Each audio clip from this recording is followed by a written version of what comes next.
એમઆરઆઈથી શું ફાયદો થાય છે.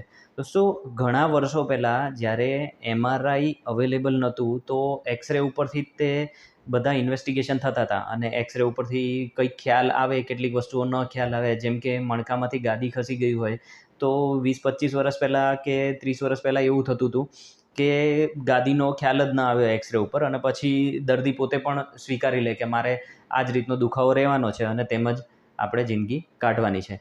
કે પછી ઘણી વખત ઘૂંટણમાં કોઈ લિગામેન્ટની ઇન્જરી થઈ હોય તો એ આપણને એક્સરેમાં ખ્યાલ નહોતો આવતો, પરંતુ એમઆરઆઈ એક ખૂબ જ એડવાન્સ્ડ ઇન્વેસ્ટિગેશન છે અને તેનાથી એટલો ફાયદો થાય છે કે ગાદી આપણને દેખાઈ શકે છે. ઇવન એકદમ નાનામાં નાની ડિટેલ જે કમરની કોઈ એમઆરઆઈ કરાવ્યો હોય તો નાની કોઈ નસ દબાતી હોય, ગાદીનો એકદમ નાનો ટુકડો ખસી ગયો હોય, બધી જ વસ્તુઓ એમઆરઆઈમાંથી ખ્યાલ આવી શકે છે. એટલે એમઆરઆઈ એક ખૂબ જ સારું ઇન્વેસ્ટિગેશન છે.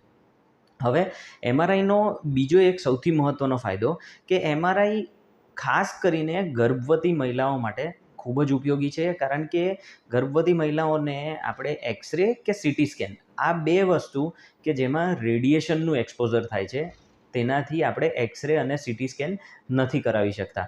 પરંતુ એમઆરઆઈ એ એક મેગ્નેટિક રેઝ ઉપર ડિપેન્ડન્ટ ઇન્વેસ્ટિગેશન છે અને તેનાથી કોઈ જ રેડિયેશનનું એક્સપોઝર નથી હોતું.